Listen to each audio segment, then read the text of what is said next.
le Créateur, Jésus-Christ le Sauveur. Alléluia. Nous vous saluons dans le précieux nom de Jésus. Pouvez-vous saluer votre voisin?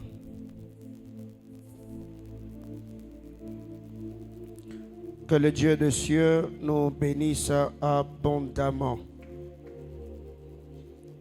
On a déjà capté le signal, on peut partager le direct afin de permettre à d'autres personnes qui sont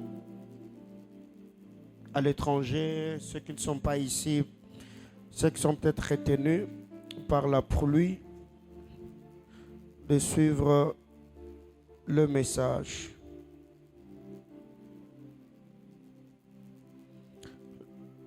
La presse, il y a un bruit dans le baffle retour.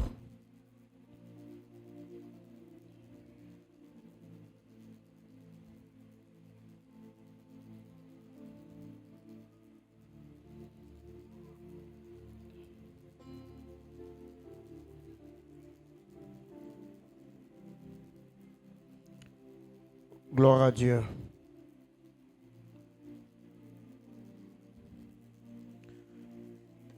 Ce soir, par la grâce du Seigneur, nous bénissons Dieu pour le privilège qu'il nous accorde encore une fois de plus de nous tenir dans sa présence. Nous saluons tous les internautes. Que la grâce de notre Seigneur Jésus-Christ vous soit multipliée de partout. Vous avez l'habitude de nous suivre. Ce soir, je nous propose un autre texte, le texte de base que nous avons lu. Je reviendrai dessus afin de faire une étude exégétique approfondie parce qu'il y a beaucoup de vérités à expliquer dans le texte d'Hébreux chapitre 5. Mais ce soir, nous allons lire Philippiens chapitre 3. Est-ce qu'on peut m'enlever ce bruit-là, s'il vous plaît? Philippiens chapitre 3. Nous allons lire du verset 12 au verset 15. On peut honorer la parole de Dieu, s'il vous plaît. Philippiens chapitre 3, du verset 12 au verset 15. Vous y êtes? Nous lisons ensemble 1, 2, 3, go. Ce n'est pas que j'ai déjà remporté le prix ou que j'ai déjà atteint la perfection, mais je cours pour tâcher de les saisir, puisque moi-même aussi j'ai été saisi par Jésus-Christ. Frère, je ne pense pas l'avoir saisi, mais j'ai fait une chose. Oublions ce qui est en arrière et me portant vers ce qui est en avant. Je cours vers le but pour remporter le prix de la vocation céleste de Dieu en Jésus-Christ. Nous tous, donc, qui sommes parfaits, ayons cette même pensée. Et si vous êtes en quelque point d'autre avis, Dieu vous éclairera aussi là-dessus. Parole du Seigneur. Je nous prie de reprendre nos places.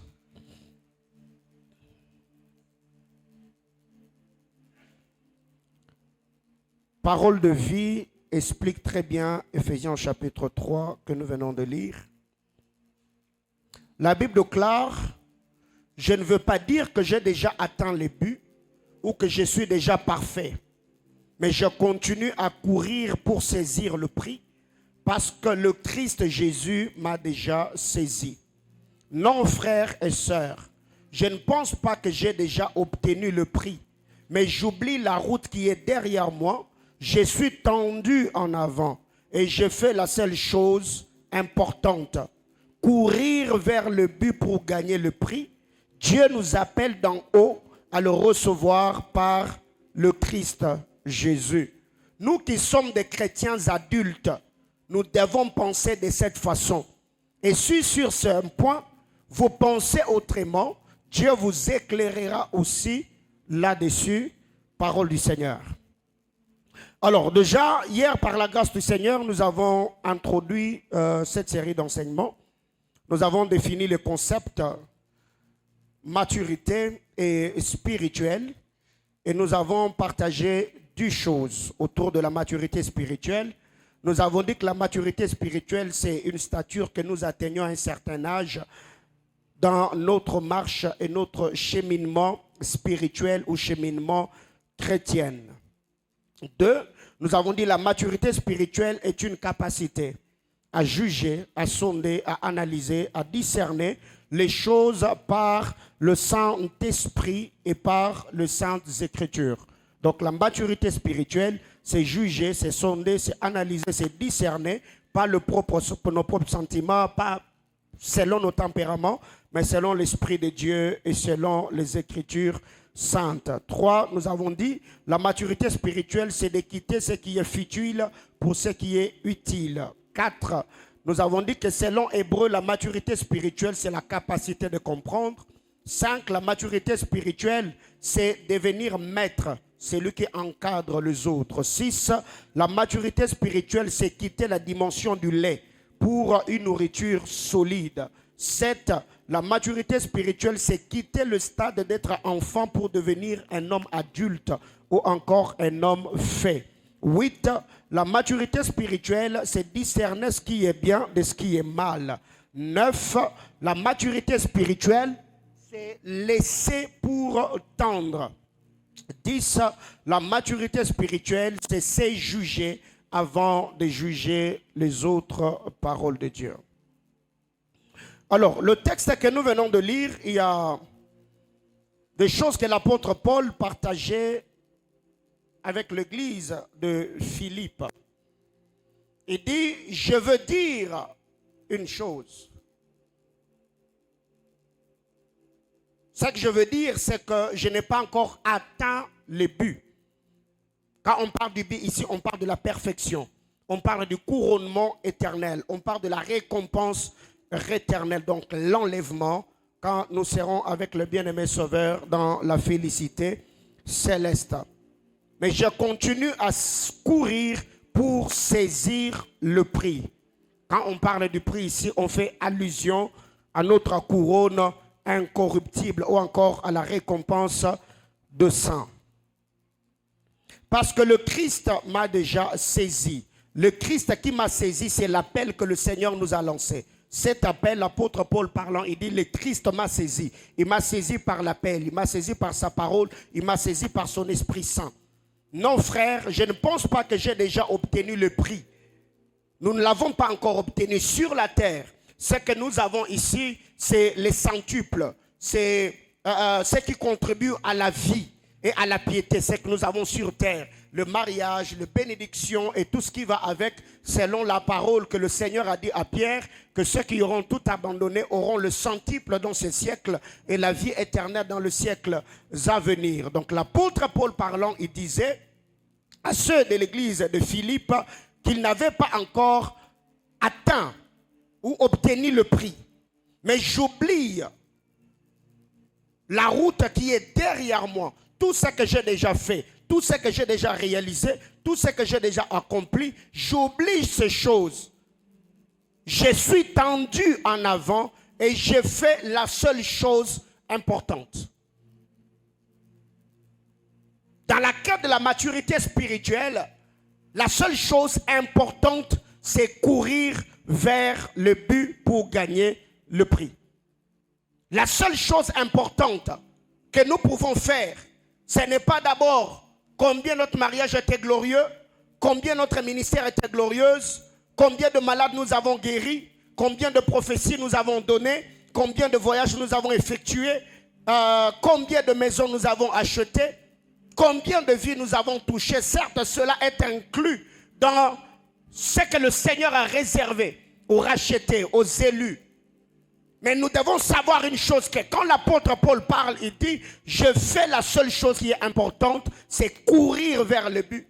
Peu importe le coût, peu importe le larme, peu importe la compromission, peu importe tout ce à quoi je fais face, je fais une chose qui pour moi est importante, c'est courir vers le but pour gagner le prix.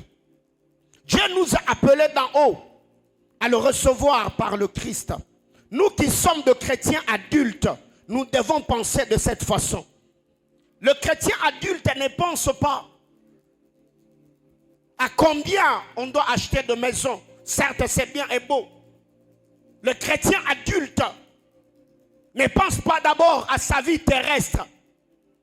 Le chrétien céleste jouit de la présence de Dieu sur terre, mais entretient cette présence pour que quand le bien-aimé Sauveur se tiendra dans le air, que ces chrétiens adultes ne ratent pas l'avènement du Seigneur. Le chrétien adulte ici, on fait allusion à la maturité. C'est lui qui a déjà atteint la maturation. C'est lui que le bien-aimé Sauveur viendra enlever. C'est lui qui recevra du Seigneur cette récompense. Les chrétiens adultes, les chrétiens matures, c'est lui qui a atteint la stature des maîtres, doit penser comme cela. Bien-aimé Sauveur, il y a une chose que nous devons retenir dans notre marche avec le Seigneur, c'est qu'il y a beaucoup de choses que nous recevons, il y a beaucoup de choses que Dieu fera. Mais que ces choses ne puissent pas nous détourner de l'objectif premier. Le Seigneur n'est pas mort à la croix pour qu'on se marie. Le Seigneur n'a pas versé son sang pour que l'on voyage. Le Seigneur n'est pas mort à la croix pour que nous achetons de maisons. Le Seigneur est mort à la croix pour nous connecter ou nous reconnecter au Père. Briser la muraille d'inimitié qui existait entre nous et Dieu. Restaurer cette relation qui avait été brisée par le péché du premier homme. Mais aujourd'hui, il y a une vérité, c'est que quand nous regardons cette église définitive, alors que l'église primitive travaillait déjà avec tant d'empressement, il persévérait dans les enseignements des apôtres, dans la communion fraternelle, dans les prières, dans la fraction du pain. Mais cette église définitive devait encore être de plus en plus unis, émergents, prospères spirituellement et matériellement bien sûr. Mais nous nous rendons compte que l'église est du temps de la fin qui est en train de préparer l'avènement du Seigneur. Nous sommes encore désunis. On est dans des futilités, on est dans des guerres, on est dans des polémiques. Alors que ce que le Seigneur attend de nous, ce n'est pas que nous empruntions le langage des Corinthiens qui disaient moi je suis de Paul, l'autre est d'Apollos. C'est de travailler pour que le bien-aimé Sauveur trouve une église, un peuple qui a atteint la maturité afin que la gloire de ces dieux éternels se manifeste dans la vie de son église. Alors, retenons au moins que la maturité étant le développement de forces intellectuelles et physiques, il faut un nombre de choses pour l'atteindre. Pour atteindre la maturité, il y a un bon nombre de choses. Il y a certaines choses qui doivent être réunies. Il y a des prérequis, il y a des conditions. Et ce que nous devons retenir, c'est que le temps à elle seule ne suffit pas pour rendre un homme mature. Car la maturité s'acquiert par les efforts et les circonstances. Que ce soit la maturité physique ou la maturité spirituelle, le temps ne suffit pas seulement. Mais c'est certaines réalités auxquelles nous faisons face. Les choses que nous avons surmontées, le problème résolu, l'expérience acquise. Ces choses nous permettent d'atteindre la maturité dans notre manière de juger, dans notre manière de réfléchir, dans notre manière de fonctionner, dans notre manière de trancher, dans notre manière d'encaisser le coup. On ne se plaint plus, on ne se morfond pas, on ne se lamente plus, parce que nous savons que le bien-aimé Sauveur est tout en tous. La maturité spirituelle, c'est lui qui n'a pas atteint cette maturité, va papillonner. Il sera ballotté par tout vent des doctrines. Ceux qui n'ont pas atteint la maturité spirituelle papillonnent. Ils sont instables. Ils seront emportés, ballottés par n'importe quel vent de doctrine. Ils vont aller là, ils vont aller ici, ils vont aller là-bas, courant derrière les hommes et n'ayant pas une intimité profonde avec le Dieu de l'éternité. Aller d'église à l'église n'est pas une garantie ou une assurance que les problèmes auxquels tu es confronté seront résolus. Mais c'est l'attachement que nous avons au Dieu de l'église. la compréhension de la parole de Dieu, l'applicabilité des principes spirituels, c'est ce qui nous aidera d'accomplir la volonté de Dieu et d'avoir une vie au standard élevé. Celui qui n'est pas mature va papillonner. Il sera ballotté par n'importe quel vent de doctrine. Dans la vie quotidienne, la maturité dépend aussi de notre milieu environnemental. L'éducation de base, notre alimentation, les réalités et les circonstances de la vie, les coûts encaissés, les problèmes résolus, la liste est exhaustive, peuvent aider un homme à atteindre la maturité. Ici, je ne parle pas de la maturité spirituelle. Un homme mature dans la société, l'éducation de base est importante. Le milieu environnemental est important. Son alimentation est aussi importante. J'en parlerai peut-être demain. La réalité et les circonstances de la vie. Le problème auquel la personne a eu à faire face, ce qu'il a encaissé, ce qu'il a résolu, peut le permettre d'avoir l'expérience, atteindre la maturité. Parce que prochainement, quand il fera face au même problème, il saura comment juger. Il saura comment se comporter. Mais puisque nous parlons de la maturité spirituelle, retenons ceci, Église de Christ. Porter du fruit dans la connaissance du Seigneur Jésus est l'essence même de la maturité spirituelle. Porter le fruit dans la croissance ou la connaissance de Jésus-Christ, le Fils de Dieu, est l'essence même de la maturité. Je réitère, porter du fruit dans la connaissance du Seigneur Jésus-Christ est l'essence de la maturité. Autrement dit, la maturité spirituelle, c'est ressembler à Christ. Car la Bible déclare, tel il est, tel nous sommes et tel nous devons être. Donc la maturité spirituelle, ce n'est pas aller à l'église. La maturité spirituelle, ce n'est pas combien d'heures nous passons dans la prière. La maturité spirituelle, ce n'est pas d'abord notre parler en d'autres langues. La maturité spirituelle, ce n'est pas combien de fois nous sommes invités. Ce n'est pas combien de prophéties authentiques nous avons données. La maturité spirituelle, c'est quand nous commençons à ressembler à Christ. Notre ressemblance à Christ, c'est cela même le sens de la maturité. C'est cela même les buts de la maturité. Tu ne peux pas dire que tu es mature alors que toi-même, dans ta manière de faire, tu es en désaccord avec le bien-aimé Sauveur. Tu n'obéis pas à la parole de Dieu. La prière, c'est une activité qui résulte de notre communion avec Dieu. L'obéissance à la parole de Dieu résulte de notre communion avec le Seigneur. Avant d'obéir à la parole de Dieu, il faut d'abord recevoir celui qui est la parole pour avoir maintenant la force d'obéir à la parole. Car si et seulement si tu ne commences pas par recevoir la parole, la force d'obéir à la parole, tu ne l'auras pas non plus. Bien-aimés frères, la maturité, c'est ressembler à Christ. Faire comme lui. Vivre comme lui. Alors, pour atteindre cette maturité, comme je l'ai dit de l'autre côté, il y a de prérequis. Il y a un parcours. La première des choses, c'est qui te nourrit. Dans la quête de la maturité spirituelle, la première des choses, c'est qui te nourrit.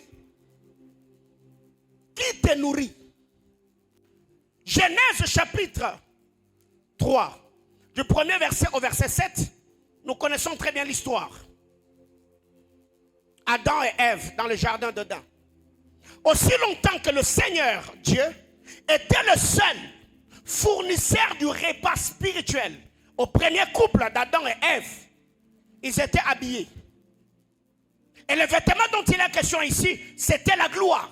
Parce que Proverbe nous dit, la gloire est le vêtement de roi. Mais quand un autre enseignant, quand un autre repas, quand une autre nourriture est entrée dans le jardin dedans, ils se sont retrouvés déshabillés. Il y a eu tout ce que nous voyons aujourd'hui. Qui te nourrit détermine la maturité que tu atteindras. Quand Adam était nourri par Dieu, Adam n'avait jamais conscience de sa nudité. Il avait atteint un certain niveau de maturité. Mais quand Satan est venu avec un autre enseignement et qu'il a nourri Ève à son tour a nourri Adam, vous verrez que cet homme qui s'approchait du Seigneur en toute inquiétude, sans avoir peur, Adam a commencé à fuir. Il est allé se cacher derrière les arbres du jardin. Qui te nourrit détermine la maturité que tu atteindras. Et quand je parle de la nourriture, parce que la qualité de l'enseignement que tu reçois, le niveau que ton enseignant a atteint dans la connaissance du Fils de Dieu, l'intensité de la lumière, de la révélation qu'il y a dans son esprit, détermine également le niveau ou le palier que tu atteindras dans ton parcours chrétien. Qui te nourrit?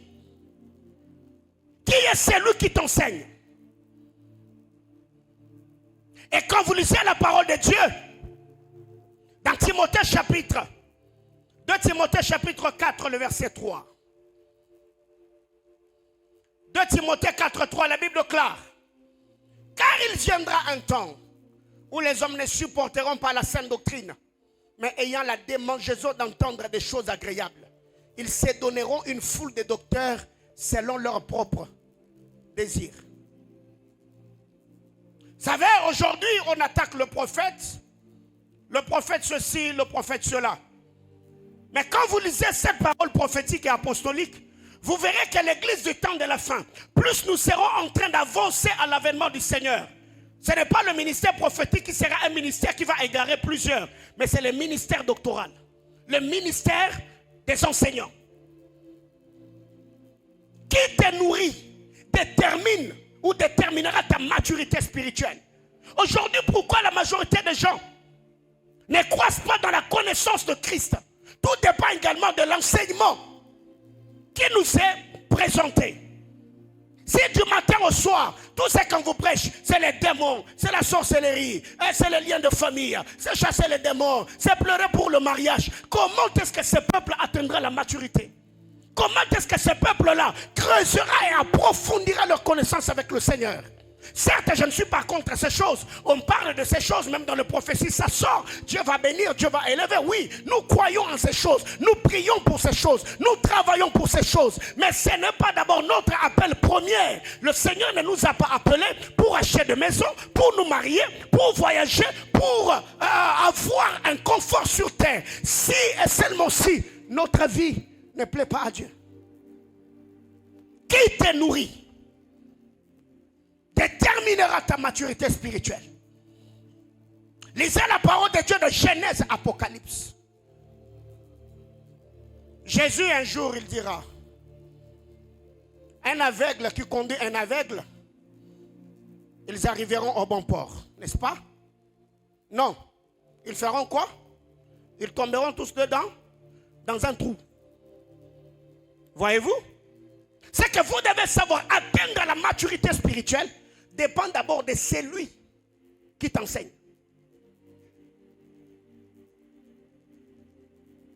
Alléluia. La lumière de ta révélation dans ton esprit dépend de l'intensité de ton enseignant. L'intensité dans la lumière de ton enseignant. Parce que la Bible déclare: l'homme ne donne que si celui qui t'enseigne est ignorant, ne pense pas que toi tu deviendras connaisseur par toi-même. Parce que même ta manière de prier, ta manière de jeûner, ta manière de servir Dieu, ta manière de craindre le Seigneur dépend également des enseignements que tu reçois. Et je vais parler aussi de l'autre facette un peu plus tard. C'est que vous devez savoir, tu ne peux pas atteindre la maturité spirituelle alors que l'autel à laquelle tu es attaché, c'est lui qui est placé sur cet autel comme sacrificateur qui te nourrit. Il te donne des aliments souillés. Tu n'atteindras jamais la maturité. Car même Dieu au temps d'Israël, il avait placé le sacrificateur, le lévite, pour que ce dernier puisse offrir à l'Éternel pas des bêtes chétives. Il y avait des conditions. L'aliment que le sacrificateur devait présenter devait être comment? Pur.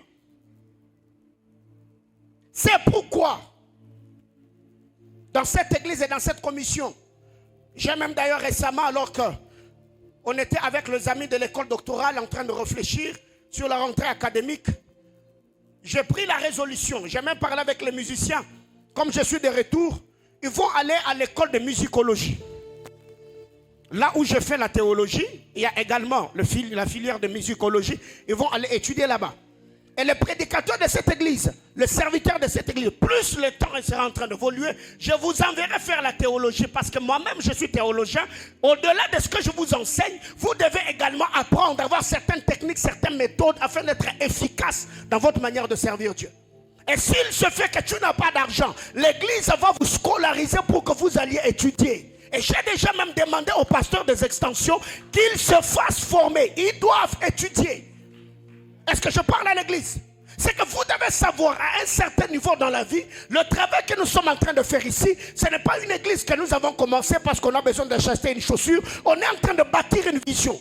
Et la longévité de cette vision dépend des types de personnes que nous avons formées. Est-ce que je parle à l'église? Lisons le livre de Jacques. Jacques chapitre 3, le verset 1er.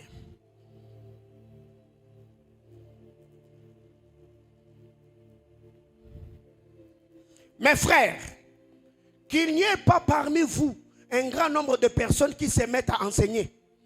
Car vous savez que nous serons jugés plus sévèrement. Qu'il n'y ait pas beaucoup de gens qui se mettent à enseigner parce que c'est dangereux. Mais aujourd'hui, il y a des ministères qui naissent au Congo comme des champignons. Alléluia. Ce qui fait que dans cette église, moi je t'enseigne autre chose. Le dimanche soir, quand tu vas aller au ministère là de Ewabora, là où tu pries le soir, on te dit autre chose et tu es dans la confusion. Tu ne sais pas qui dit vrai, qui a menti. La Bible dit qu'il n'y a pas beaucoup de gens qui enseignent. Et même si tu es exposé à plusieurs enseignants, tu dois avoir les yeux dans les Écritures, pas les oreilles attachées à la bouche de l'enseignant. Les yeux doivent être dans l'Écriture, comme le chrétien de Béret. Pendant que Paul enseignait, malgré la dimension apostolique de Paul, le chrétien de Béret vérifiait dans les Écritures. Parce que l'apôtre Jacques au verset 2 nous dit, nous branchons tous d'une manière ou d'une autre. Nous branchons en parole, en pensée. L'enseignant peut se heurter, parce que ça nous arrive tous. On n'a pas le monopole de la connaissance. Non. Ça peut t'arriver que dans l'interprétation, tu y es allé un peu à côté. Mais si c'est lui qui est enseigné a cette habitude, cette culture de vérifier dans les Écritures, son âme sera préservée du danger. Pourquoi? Parce que la parole de Dieu, devant ses yeux, l'aideront à rester dans la droiture. Mais le problème c'est quoi aujourd'hui? On n'a même pas de Bible. On n'a même pas la culture d'écrire. Non. Nous, c'est seulement aller à l'église. On dit ce qu'on a à dire. On chasse les démons après. On rentre à la maison. Bien aimé, pourquoi vous venez prier? On ne va pas à l'église parce qu'on manque à faire à la maison. L'église, ce n'est pas l'hospice des pleureurs et des pleureuses. Ceux qui ont raté la vie dans la société, et ils vont aller prier à l'église. L'église, ce n'est pas un rassemblement des abrutis, excusez-moi le terme. Des gens qui ont raté la vie dans la société et ils vont aller à l'église se rassembler pour se consoler, mais non. Nous sommes une race royale. Nous sommes un sang sacerdoce. Le Seigneur nous a élus avant la fondation du monde pour que nous soyons notre ambassadeur, son ambassade sur terre. C'est que quand nous voyons ceux de l'église et l'église travailler, on doit voir la manifestation glorieuse de la puissance de Dieu dans la manière de faire et dans la manière de gérer le problème de la société. Je parle à l'église. La première des choses, la maturité spirituelle dépend de qui te nourrit. 2. Ta maturité spirituelle dépendra également de quoi tu es nourri. Pas seulement de celui qui te nourrit, mais de ce qu'il te donne. Du repas que tu reçois. La qualité de l'enseignement qu'il te donne. L'intensité de la lumière qu'il met à ta disposition pour faire dissiper les ténèbres de l'ignorance. 1 Roi chapitre 4, à partir du verset 39. Il y a le rassemblement de fils de prophètes. Il y a un besoin. La Bible déclare, l'un d'entre eux est allé dans le champ. Il a trouvé cette vigne sauvage. Il a cueilli le colocante. Il a amené le colocante, il l'a mis dans la peau. Ils ont fait la soupe. Et quand l'un d'entre eux est venu goûter, il a trouvé que c'était amer. Il s'est écrit en disant, il y a la mort dans la peau. Alors si cette personne n'avait pas goûté au colocante sauvage et qui n'avait pas détecté que ces repas n'étaient pas un repas qui allait bâtir leur corps, c'était un repas qui allait déclencher la mort ou le venin d'esprit dans leur corps, c'est que tous allaient consommer ces mêmes repas et ça allait être catastrophique. La maturité spirituelle n'est pas seulement dans qui te nourrit, mais de quoi tu es nourri. Quel type d'enseignement? Parce que vous devez savoir, même notre obéissance à la parole de Dieu dépend également des informations que nous avons à notre portée. Notre vie de prière dépend de la manière dont nous sommes enseignés sur la prière. Notre manière de donner dépend de la manière dont nous sommes enseignés sur le donner. Notre compréhension du monde spirituel dépend de la manière dont nous sommes enseignés sur cela. Dans un sujet où tu as plus de ténèbres que de lumière, tu verras que tu ne seras pas efficace dans ce sujet-là et tu ne tireras pas profit de bénédictions attachées à ces derniers. Alors il se fait qu'aujourd'hui, nous avons plus formé des chasseurs de démons que des adorateurs d'Elohim. Quand on dit adorons, la majorité des gens n'ont pas de choses à dire à Dieu. Ils ne savent pas par où commencer. Parce qu'ils ne sont pas enseignés sur l'adoration. Pour eux, l'adoration c'est un moment de culte.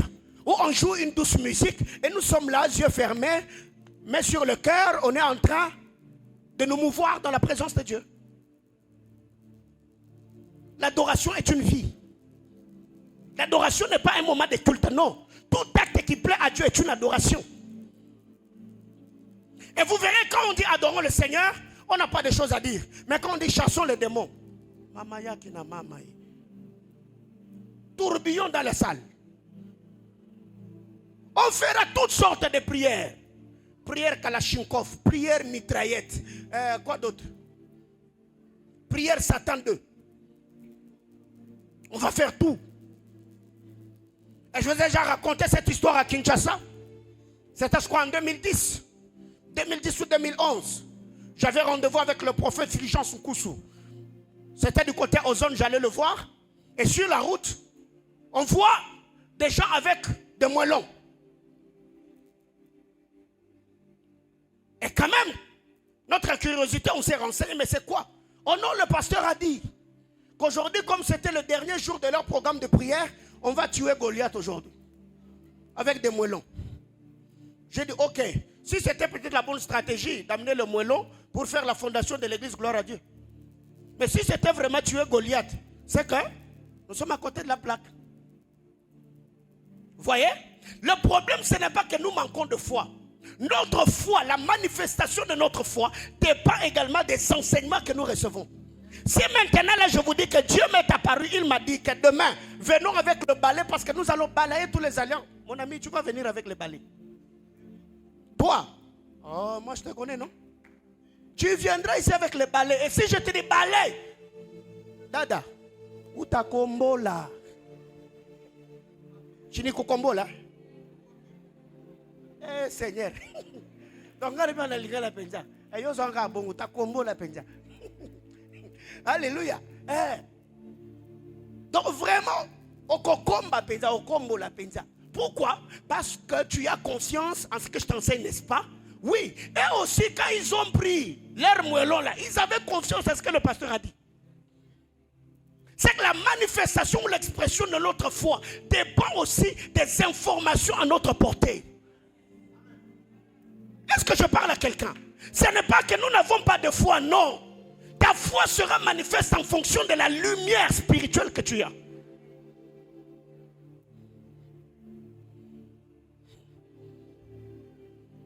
Alors, Tite chapitre 1er, le verset 11.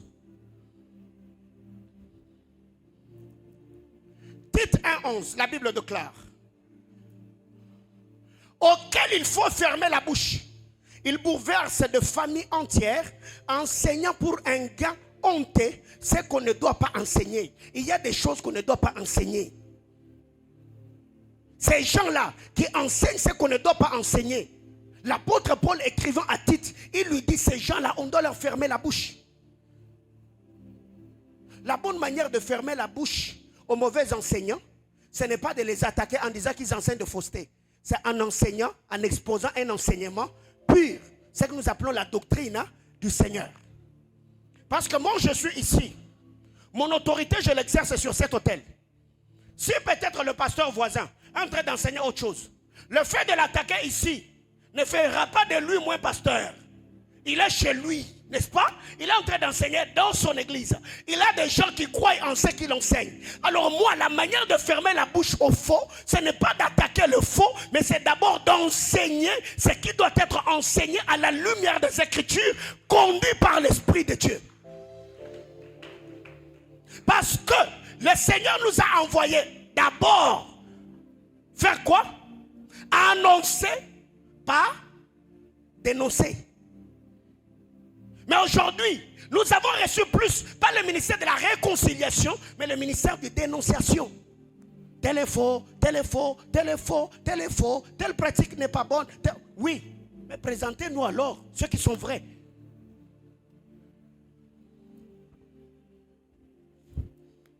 Je parle à l'église. Dis à ton voisin la maturité spirituelle. 3.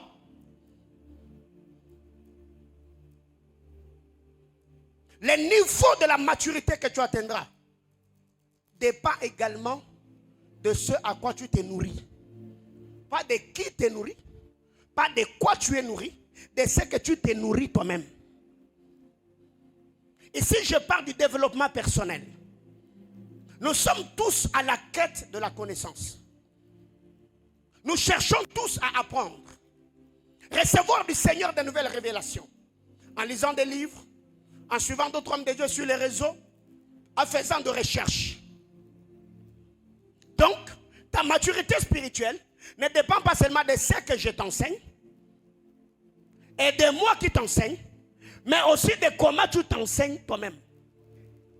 Car il y a d'autres personnes comme ça dans leur église. On leur enseigne la doctrine du Seigneur. Mais lui, par sa curiosité, il va lire des livres sur les réseaux sociaux, il va sur Internet, il va télécharger des histoires. Et quand vous regardez les pratiques que ces gens-là font et ce qu'on leur enseigne dans l'église, vous vous dites, ça c'est très paradoxal. Quand vous lisez la parole de Dieu, Daniel chapitre 12, le verset 4. Dieu dit à Daniel, scelle ce parole, garde ces livres secrets. Comme pour dire, si ceux de ton temps le lit, ils ne comprendront rien. Car plus le temps sera en train de passer, ceux de ces temps-là auront plus de lumière dans leur esprit. Quand ils liront, la connaissance fera quoi? Augmentera.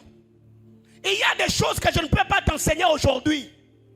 Il y a des choses que je ne t'enseignais pas hier.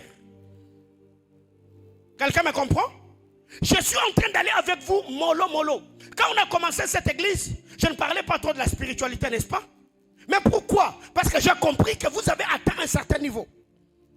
Et même dans la croissance physique, ce n'est pas du jour au lendemain qu'un enfant nouveau-né va directement commencer à manger la chikwang.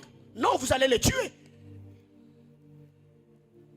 Le problème, ce n'est pas seulement ce que nous vous enseignons. Le problème aussi, c'est la curiosité que vous avez.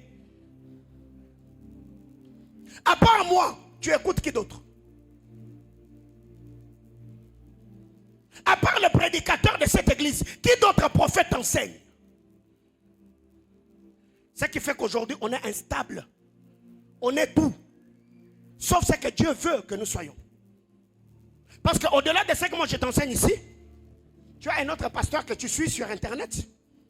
Tu as un autre prophète avec qui tu pries au désert. Tu as un autre prédicateur qui vient te prêcher à la maison. Et tu as encore des témoins de Jéhovah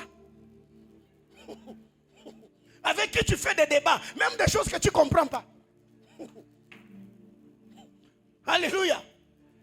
Oui, aujourd'hui sur Internet, il y a tout, sauf rien.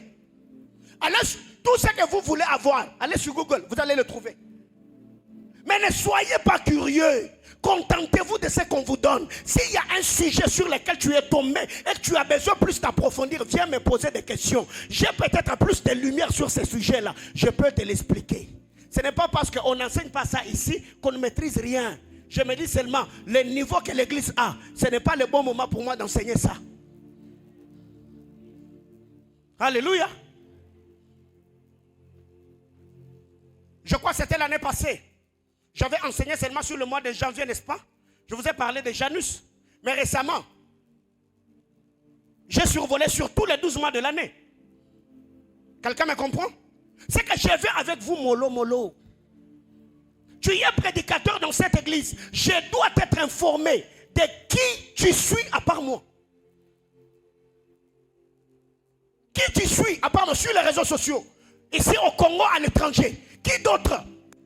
Et le pasteur ou le prédicateur qui t'enseigne. De peur qu'un jour, moi je te donne le micro, tu viens avec un autre enseignant. Mon ami, je vais te couper en plein culte. Je n'aurai pas pitié. Dans ce domaine-là, on ne blague pas. Ouais. Vraiment, je vais te faire signe. Mon ami, il est temps, tu descends. Et quand je vais, comme tu l'as dit ici, je viendrai te corriger où? Ici. Parce qu'au bureau, non, on m'a humilié. Non, non, non, toi-même, avant de monter là, tu devais d'abord toi-même t'humilier en restant dans ce que nous prêchons. Alléluia. Parce qu'aujourd'hui, vous devez savoir, l'Internet ne pardonne pas.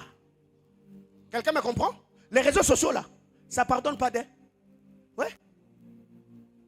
Un jour ici, on a dit que les célibataires, mais qu'est-ce qu'on n'a pas reçu comme insulte? Mais c'est après qu'on leur a envoyé les... Oh non, on n'avait pas compris. Mais est-ce que vous allez aussi retirer tous les insultes et tous ces commentaires? Non, Internet ne pardonne pas. Alors quand vous montez ici pour prêcher, vraiment prenez vos révélations là. Tournez-les, retournez-les, tournez-les, retournez-les. Pour me sécuriser. Alléluia. Vous savez combien de temps j'ai passé en préparant cet enseignement? Tout ce que je fais là, c'est blindé. Ouais. Je sais que même si quelqu'un cherchait à m'attaquer, j'ai des arguments. Qui vous nourrit, à part ceux qui montent sur cet hôtel? Qui te nourrit? Et ça va être très généralement par moment quand nous invitons certains hommes de Dieu. Après le message, je reçois des questions. Hein? Oui? Papa, ce qu'il a dit là, il voulait dire quoi? Parce que vous, quand vous nous avez prêché, vous avez dit ça. Et ça me plaît. 4.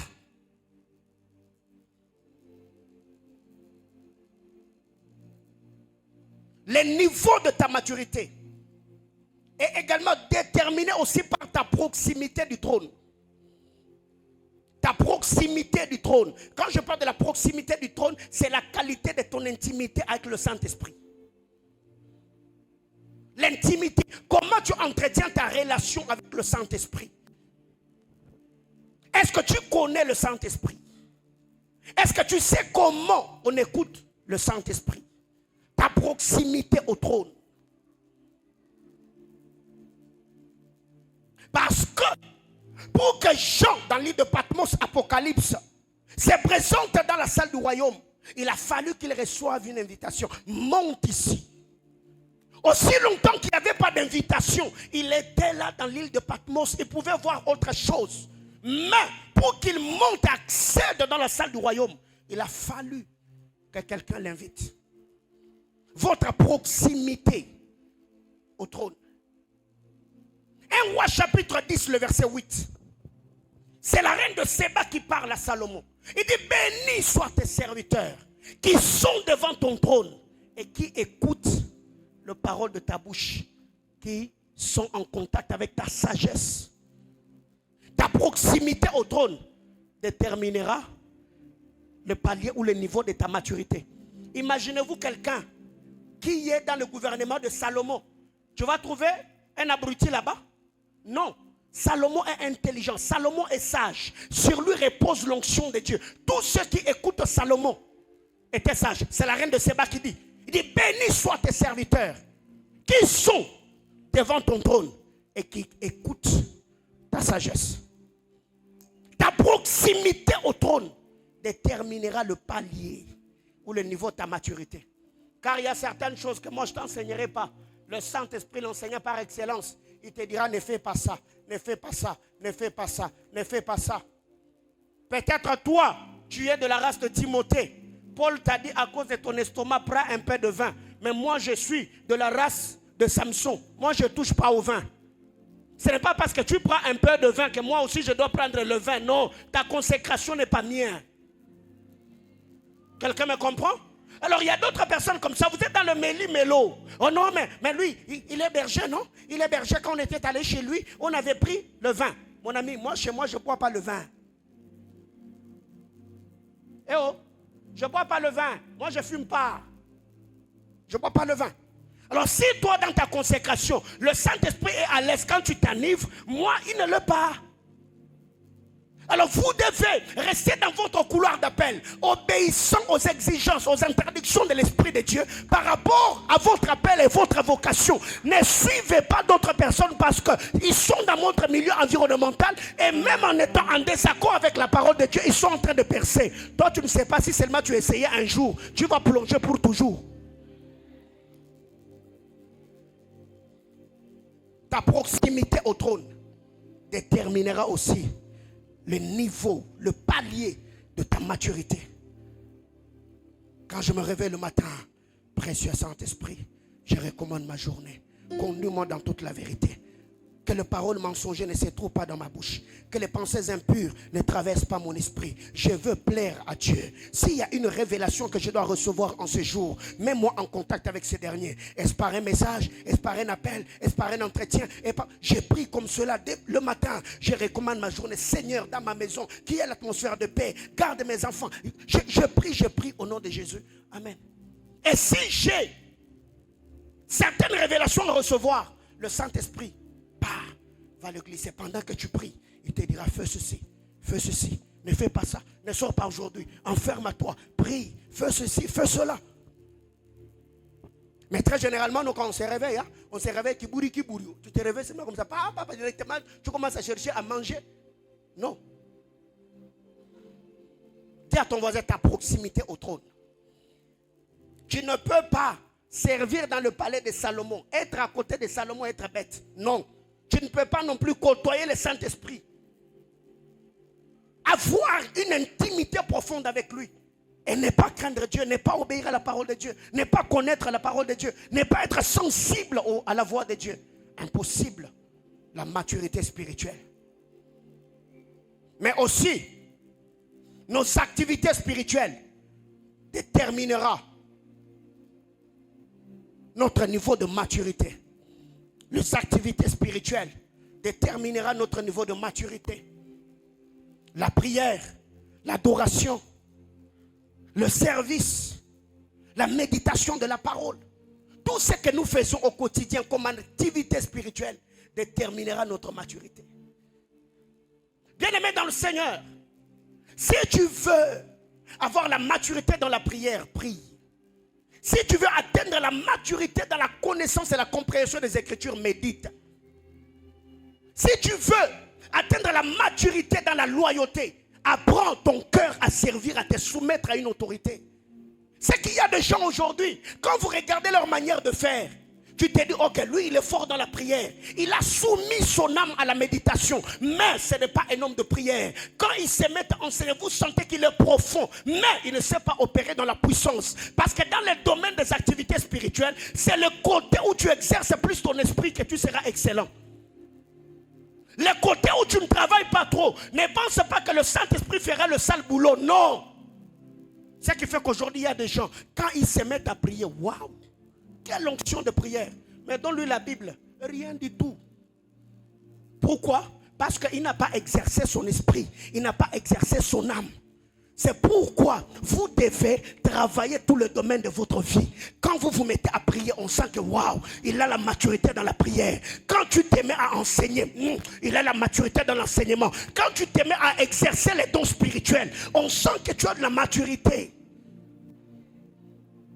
Qui d'entre nous ici se sentira honoré si tu fais quelque chose à quelqu'un t'arrête et te dit tu es immature? Qui d'entre nous? Personne. D'ailleurs, tu voudrais te justifier pour montrer à la personne que tu ne l'es pas. Les activités spirituelles. C'est pourquoi quand vous lisez 2 Pierre 1, 5 à 8, Pierre disait toujours, ajoute, à la foi ajoute, à la tempérance ajoute, à ceci ajoute, à la vie de prière tu ajoutes la méditation, à la méditation tu ajoutes la vie de jeûne, à la vie de jeûne tu ajoutes à la loyauté tu ajoutes la libéralité, ainsi de suite. Ça qui fait que certaines personnes, Dieu les a bénis très tôt. Ils ont exercé leur cœur à la générosité. Ils ont exercé leur cœur à la libéralité. Lui, quand il s'agit de donner, il donne. Mais si vous lui demandez de prier, 30 minutes, c'est beaucoup. Il ne sait pas prier. Pourquoi? Parce qu'il a exercé son âme à la libéralité, mais il n'a pas exercé son esprit à la prière. Dis à ton voisin, les domaines dans lesquels tu exerces ton esprit, tu deviens excellent. Et moi, tous les jours de ma vie, je travaille. Je ne veux pas seulement être un bon prédicateur, non. Je veux aussi opérer dans la puissance. Je ne veux pas seulement opérer dans la puissance. Je veux être un bon chrétien, un bon enfant de Dieu. Vivre dans la simplicité, dans l'humilité. Il faut briser ton âme, tu te brises toi-même. Qu'on ne trouve pas de l'orgueil, de la prétention. Qu'on ne sente pas que tu es mal poli, non. C'est un travail que tu feras tous les jours de ta vie. 6. Les expériences que tu as avec Dieu peut aussi déterminer ta maturité spirituelle. Tes expériences spirituelles. Les expériences spirituelles. Les expériences spirituelles. Ésaïe chapitre 6 du 1er au 7e verset. De Ésaïe 1 à Ésaïe 5. Ésaïe était celui qui prophétisait toujours. Malheur à vous, malheur à vous, malheur à vous. Quand vous êtes dans Ésaïe 6, il a une expérience spirituelle. Il voit le Seigneur assis sur son trône. Le pan de la robe de Dieu remplissait la maison. Les séraphins chantaient. Saint, Saint, Saint. L'expérience spirituelle d'Ésaïe le pousse cette fois-là pas à dire malheur à vous. Ésaïe dira malheur à moi. Il a atteint ces stades de maturité, de compréhension qu'il était un pécheur que Dieu utilisait par grâce. Les jours où il a eu une expérience. Et pas seulement dans le domaine de péché, pas seulement dans le domaine de la confession, pas seulement dans le domaine de la conviction du péché, mais aussi, même dans le domaine de puissance. Quelqu'un comme moi là, dans le domaine prophétique, mon ami, non, j'ai foi en Dieu. Quelqu'un me comprend? J'ai foi en Dieu. Je fais plusieurs services prophétiques dans ma vie. Dans le domaine des délivrances, j'ai foi en Dieu. Le domaine de la maternité, j'ai vu des femmes dans cette église même. Ne parlons même pas de mon parcours ministériel. Non, dans cette église, Dieu a visité certaines femmes. Et toi, tu vas me dire que celle-là, elle ne va pas ça. Non. Je vais m'appuyer sur ce que Dieu a fait hier pour croire qu'aujourd'hui, ça peut encore marcher. Alléluia.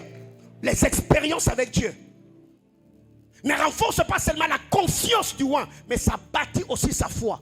Face à une preuve, tu diras comme David, le Dieu qui m'a délivré de la patte de l'ours et de la gueule du lion, me délivrera aussi devant cet incirconcis. Tu vois, le niveau de confiance, c'est parce que tu as un parcours, tu as un cursus. Les expériences avec Dieu peut bâtir et déterminer ta maturité. 7. Avant-dernière chose pour ce soir. Ceux avec qui tu passes plus de temps détermineront aussi ta maturité spirituelle. Les gens avec qui tu traînes vont déterminer aussi les niveaux de ta maturité. Maturité spirituelle. Philémon chapitre 1er, le verset 10 et le verset 11. Quand Onésime était avec Philémon, il était inutile. Mais quand Onésime a traîné avec Paul, il est devenu utile. Si aujourd'hui tu traînes plus avec des gens qui sont profonds dans les Saintes Écritures, tu verras que leur connaissance va te défier. Tu te forceras aussi pour faire quoi? Pour commencer à lire. Mais aussi si tu traînes avec les médisants, même si aujourd'hui tu ne vis pas dans la médisance, le fait seulement de traîner avec ces gens-là, tu te retrouveras aussi en train de médire. C'est pourquoi l'apôtre Paul, quand il écrit aux Corinthiens, il dit la mauvaise compagnie corrompt le bon mœurs. Parce que dans l'amitié, dans la fréquentation, il y a la loi de l'attraction. C'est pourquoi les hommes nous ont dit, ceux qui s'assemblent se ressemblent. Si pas aujourd'hui, vous finirez par vous ressembler. Ceux avec qui tu traînes. Si toi dans cette église, les gens que tu côtoies, ce sont seulement des gens qui sont dans la calomnie. Ceux qui rapportent, oh non, tu vois tel berger m'avait fait, tu vois telle soeur, j'étais dans sa maison, elle m'avait dit, elle m'avait fait, elle m'avait dit. Même si toi tu n'es pas dedans, demain après-demain, tu commenceras aussi à t'intéresser. Parce que tu dois quand même aussi avoir d'autres sujets. Tu dois avoir quand même des nouvelles. Imagine-toi hier, elle t'a amené un dossier. Hier, oh, toi-même aussi tu te sentiras nul, non? Excusez-moi, tu te dis, oh, c'est que moi dans cette église, moi je ne vois rien là. Donc je vais aussi commencer à m'intéresser à la vie des gens. Demain, ça sera toi aussi qui va appeler. Berger, ou quoi, api? Si ton âne est bâche, nous on a dossier, moi, il n'y a pas.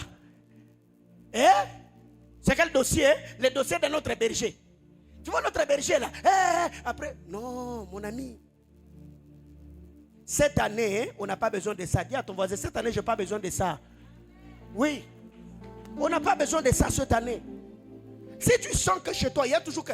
Le jour où la personne t'appelle, toi-même déjà, sans tu te dis, hey, ni ma nouvelle. Tu n'es pas obligé à décrocher. Ok? Tu n'es pas obligé à décrocher. Si tu vois cette personne-là t'écrire, tu sens déjà que... ces messages, c'est que elle est là où il a quelque chose à me dire. Tu présentes une indisponibilité. Ça va garder ton cœur en paix. Vous savez pourquoi moi je n'ai pas beaucoup d'amis? Parce que je sais qu'aujourd'hui, il y a même des calomnies au milieu des hommes de Dieu. Des jalousies, de rancune, de méchanceté. Où quelqu'un peut venir, oh non, lui là, comment tu le trouves, sa manière de faire? Et après, parce que vous êtes frustrés, vous commencez à vous asseoir, vous parlez mal de quelqu'un qui est en train d'exceller. Je ne veux pas ça. Alléluia. Je vous assure, mon épouse est là. Depuis un temps, je ne sors plus. Et même avant, je ne sortais plus déjà. Je ne sortais plus. Je ne sortais pas plus tôt. Maintenant là, je ne sors plus. Je suis chez moi à la maison. Et par moment, quand je sors avec le frère Eric. Vous devez au moins vous imposer certaines disciplines, surtout quand vous voulez que votre année aussi soit glorieuse. Ceux que tu côtoies, ceux que tu fréquentes, peuvent également te déterminer ta maturité spirituelle. Tu vois? Dans cette église, parmi les gens que tu côtoies, dans ton environnement, qui a vraiment l'onction de la prière? Manifeste-toi. Donne-moi seulement le nom de quelqu'un. Soit parmi le... Non, pas parmi les bergers. Ça ferait comme si les uns ont la vie de prière, l'autre n'en ont pas. Parmi les amis que tu côtoies, qui vraiment t'a impressionné, lui, quand ils se mettent à prier ou quand ils se mettent à prier, vous sentez vraiment, cette femme-là, elle prie d'elle. Tu as quelqu'un comme ça? Tu verras que si tu côtoies plus cet homme-là, tu commenceras aussi à avoir la vie de prière. La personne va commencer à t'impacter. La personne va commencer. Tu veux, oh, mon cher, moi je vais prier. Hein? Nous, on a grandi comme ça. Moi, si dans ma vie, j'ai parlé en d'autres langues, c'est parce que quand je suis arrivé à l'église, j'ai trouvé des frères. Et se prier en langue ou rien. On avait même atteint un niveau. Certes, c'était de l'immaturité, mais on s'est salué en langue. Nous, on a fait des histoires. Hein? Je vous dis, il est là. Le passé David Kafoua. Papa, nous on a eu des amis dans notre parcours. On s'est dit aujourd'hui, on va prier pendant 4 heures du temps. Vous êtes à 4. On te dit, toi, on te laisse 1 heure du temps. Tu parles seulement en langue. Pendant que toi, tu pries en langue, les autres sont en train de méditer. Tu es ce lait, l'orasso, kataliava. Papa, attends, si on a besoin de l'obaté, on s'amène. Il n'est pas belé, on continue. Parce que ça une heure. Et je crois cette année, Dieu nous a dit que c'est l'année de la montagne de l'Éternel. Avec les intercesseurs, j'aurai des programmes de 1 heure à genoux avec vous. Donc on vient comme ça, 1 heure on est à genoux, on prie. Tu te fatigues, tu restes à genoux. Tu as sommeil, tu restes à genoux. Tu as faim, tu restes à genoux. Hey. Si tu ne vas pas arriver, retire-toi. Un homme prévenu, un homme averti. Ah, ok. Parce que Dieu nous a dit, s'il y a une année où l'on va prier, c'est cette année. Prière, on va prier. Ah, je vous assure. Dernière chose pour ce soir. Les développements de fruits de l'esprit. Au 7e point, je parlais de ce que nous côtoyons. Donc je faisais allusion à la communion fraternelle. Ok? La communion fraternelle. 8e, les développements de fruits de l'esprit. C'est ce que j'appelle le travail de Dieu en nous. Le travail de l'esprit en nous. Ta maturité spirituelle est aussi déterminée par le travail que le Saint-Esprit a fait, pas en toi, pas par toi, pas avec toi, mais le travail que le Saint-Esprit a fait en nous. Galates chapitre 5, le verset 16. Marchez selon l'Esprit et vous n'accomplirez pas le désir de la chair. Mais j'aime plus ce qui est dit dans la version parole de vie. Il dit, laissez-vous conduire par l'Esprit, vous n'accomplirez pas vos désirs mauvais. Pour atteindre ce niveau-là, où tu sens ton âme te dire fais, mais de l'autre côté tu sens le jarret de l'esprit. L'esprit non, fais pas, fais pas. Je ne sais pas si ça vous est déjà arrivé, où tu es sur une opportunité, où tu sens vraiment que tu veux pécher calmement, mais tu sens l'esprit te dire ne fais pas, au point où tu te mets même à pleurer. Ah, Saint-Esprit. Nous, on a fait des histoires, hein, mon ami. Ouais. On a eu une histoire. Bref, on a donné notre vie au Seigneur. C'était quand même bon en ce temps-là. Il n'y avait pas WhatsApp, il n'y avait pas TikTok, il n'y avait pas Instagram. On passait plus de temps à suivre la télévision. Et nous d'ailleurs, c'était pendant ce qui nous distrayait à l'époque, c'était quoi? Les films nigérians. Hein? Ah. Ceux qui ont grandi à Kinshasa. Même les hommes, on était dedans. Mamaï. Mirador TV. Même les frères en Christ, on suivait ça. Voyez-vous? C'était au moins, ça nous détendait. Mais aujourd'hui, avec TikTok, avec Facebook, avec Snap, avec tout ça, les gens n'ont plus cette vie-là. La qualité de la vie chrétienne. Et vous savez quoi? Pendant ce programme de Beraka, je me connecte à 9h. J'ai 2 heures du temps en ligne. À 11h, je me déconnecte. Jusqu'à 16h. Ce qui fait que si vous avez besoin de moi et que vous ne m'avez pas sur WhatsApp, vous appelez Maman Pati. S'il y a une urgence, tu m'appelles par appel direct. Parce que tu ne peux pas me voir en ligne. Je suis en prière. Pourquoi tout le temps je dois être sur WhatsApp? Pourquoi tout le temps je dois être sur Facebook? Non. Donc je me connecte à 9h. J'ai 2 heures de lire le message, de répondre au message. Dès qu'il est 11h, je me déconnecte, je me concentre à la prière et préparer le message. Dès qu'il est 16h, je me connecte pour voir s'il y a d'autres messages. Et je me connecte chemin faisant, je viens à l'église. Dès que je suis dans l'église, le soir c'est à 20h. Je me connecte 21h30. Je me déconnecte, je dois prier.